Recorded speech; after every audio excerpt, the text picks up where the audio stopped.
आइए दलाल स्ट्रीट पर पिछले हफ्ते क्या हुआ इस पर नजर डालते हैं। निफ्टी और उनके स्टॉक्स की जमकर पिटाई देखने को मिली। सोमवार को जब मार्केट शुरू हुए तो काफी गिरावट देखने को मिली जो पूरे हफ्ते चली और जमकर लॉसेस देखने को मिले। इस गिरावट के अहम सूत्रधार विदेशी संस्थागत निवेशकों की बिकवाली ही बिकवाली है। Nifty closing price 23,432 minus 2.39%, Sensex closing price 77,379 minus 2.33%। आमतौर पर इंस्टीट्यूशंस की बिकवाली इतनी तीव्र नहीं होती है जिससे कि मार्केट पैनिक क्रिएट हो, किंतु पिछले हफ्ते की बात कुछ और थी। जी हाँ, विदेशी संस्थागत निवेशकों ने पिछले हफ्ते जमकर बिकवाली की। अब तक जनवरी महीने में कुल मिलाकर विदेशी संस्थागत निवेशकों ने 21,683 करोड़ रुपए के शेयर्स बेच दिए हैं। निफ्टी का नया रिकॉर्ड हाई सितंबर 27, 2024 को 26,277.35 मार्क पर कायम होने के बाद विदेशी संस्थागत निवेशकों की बिकवाली अब तक 2 लाख करोड़ की हो चुकी है। फिलहाल फाइनेंशियल ईयर 2025 तक विदेशी संस्थागत निवेशकों ने कुल मिलाकर 2,80,208 करोड़ रुपए के शेयर्स बेच दिए हैं। 7 अहम नेगेटिव कैटलिस्ट इस प्रकार है।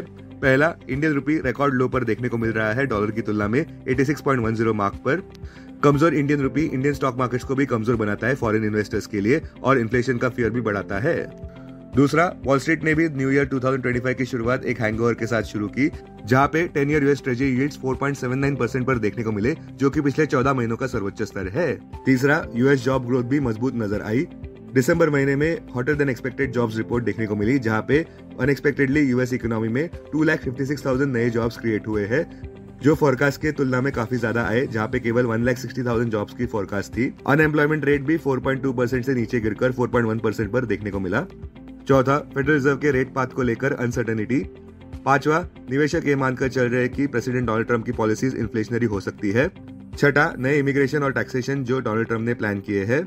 और सातवां, WTI कच्चे तेल के दाम $77 प्रति बैरल पर ऊपर बढ़ चुके हैं जो कि अक्टूबर के बाद का सर्वोच्च स्तर है क्योंकि यूएस सैंक्शंस की वजह से रशियन ऑयल सप्लाईज पर असर पड़ता नजर आ रहा है। संक्षेप में कहे तो आगे काफी खराब समय हो सकता है।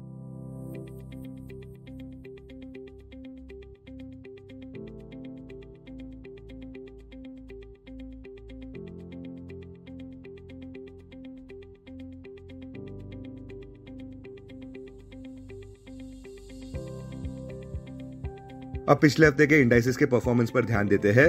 निफ्टी की पिछले 2 हफ्तों की विनिंग स्ट्रीक पर रोक लग गया जहां पे निफ्टी 2.39% नीचे बंद हुआ। बैंक निफ्टी तो और नीचे गिरा 4.42% से 48,734 लेवल्स तक। निफ्टी प्राइवेट बैंक इंडेक्स 4.34% नीचे गिरा जबकि निफ्टी पीएसयू बैंक इंडेक्स भी 8.07% नीचे गिरा वीकली बेसिस अनुसार। ब्रॉडर मार्केट्स भी सबसे मेजर अंडर परफॉर्मेंस रहे जहां पे निफ्टी मिड कैप 100 इंडेक्स 5.66% नीचे गिरा और निफ्टी स्मॉल कैप इंडेक्स भी 7.29% नीचे गिरा। बुलिश सेक्टर्स में केवल निफ्टी आईटी इंडेक्स 2.02% ऊपर, बेरिश सेक्टर्स में निफ्टी रियल्टी इंडेक्स 7.83% नीचे, निफ्टी पीएससी इंडेक्स 6.85% नीचे, निफ्टी मीडिया इंडेक्स 6.34% नीचे, निफ्टी एनर्जी इंडेक्स 5.99% नीचे, निफ्टी मेटल इंडेक्स 5.35% नीचे, निफ्टी ऑटो इंडेक्स 4.11% नीचे, निफ्टी इंफ्रा इंडेक्स 3.91% नीचे, निफ्टी फार्मा इंडेक्स 3.79% नीचे, निफ्टी ऑयल एंड गैस 2.77% नीचे, निफ्टी एफएमसीजी इंडेक्स 1.21% नीचे। स्टॉक स्पेसिफिक खबरों की बात करें तो टीसीएस स्टार आउट परफॉर्मर रहा, 4% वीकली बेसिस में ऊपर बंद हुआ क्योंकि अच्छे Q3 रिजल्ट्स देखने को मिले जिसमें स्ट्रॉन्ग डील विंस और डिमांड रिवाइवल शामिल थे। इतना ही नहीं, पिछले 5 साल में टीसीएस ने क्वार्टरली बेसिस अनुसार एक अच्छी ऑर्डर बुक दिखाई है। इसके साथ साथ उन्होंने ये भी कॉन्फिडेंस जताया है कि वे कैलेंडर ईयर 2025 और FY26 में अच्छा प्रदर्शन कर सकते हैं। दूसरा, केमिकल स्टॉक्स जैसे कि SRF 14% ऊपर बढ़े थे पिछले हफ्ते जहां पे एक तीव्र राइज देखने को मिला रेफ्रिजरेंट गैस प्राइसेस में।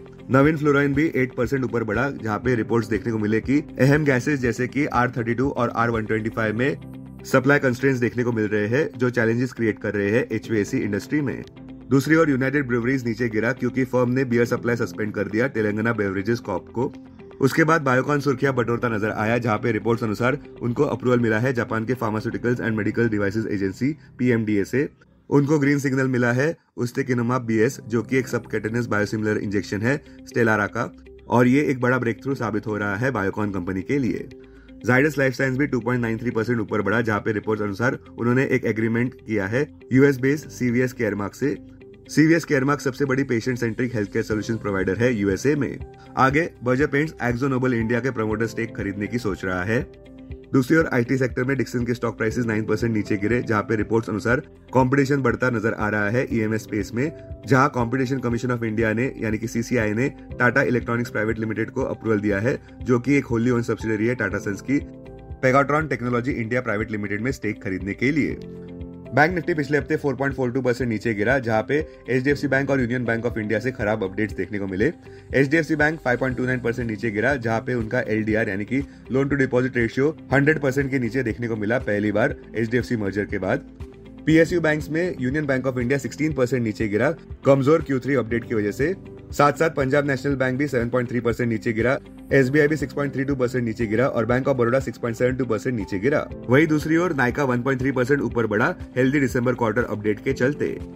पिछले हफ्ते के निफ्टी 50 के नोटेबल गेनर्स इस प्रकार रहे: टीसीएस 4.04% ऊपर, टाटा कंज्यूमर 3.55% ऊपर, एचसीएल टेक 2.48% ऊपर, ब्रिटानिया 2.17% ऊपर, एसबीआई लाइफ 2.11% ऊपर। वही दूसरी ओर लूजर्स में श्रीराम फाइनेंस 12.74% नीचे, ट्रेंट 9.9% नीचे, एनटीपीसी 9.30% नीचे, टाटा स्टील 7.9% नीचे, अल्ट्राटेक सीमेंट 7.81% नीचे। सबसे बड़ा सवाल यह है कि क्या निफ्टी अपने इलेक्शन के बाद के सारे गेन्स को सरेंडर कर देगा? अगर आप दलाल स्ट्रीट पर एक निवेशक है तो आप ये जरूर चाहेंगे कि फिलहाल चल रहा एग्जॉशन, एंजाइटी और दुख जॉय, रिडिस्कवरी और ऑप्टिमिज्म में तब्दील हो जाए। परमा बुल्स अब हाथ जोड़कर ये प्रार्थना करेंगे कि फेडरल रिजर्व एक बड़े रेट कट के साथ इस साल सबको खुश कर दे। वहीं दूसरी ओर घर पर सबका ध्यान यूनियन बजट 2025 पर रहेगा, जहां पे अकेले वित्त मंत्री निर्मला सीतारमण के कंधों पर यह जिम्मेदारी होगी कि वे निवेशकों को ये आश्वस्त करे कि प्रधानमंत्री नरेंद्र मोदी जी का जादू अभी भी कायम है। और पिछले बजट की तुलना में तो इस बार एक्सपेक्टेशंस काफी ज्यादा माने जा रहे हैं।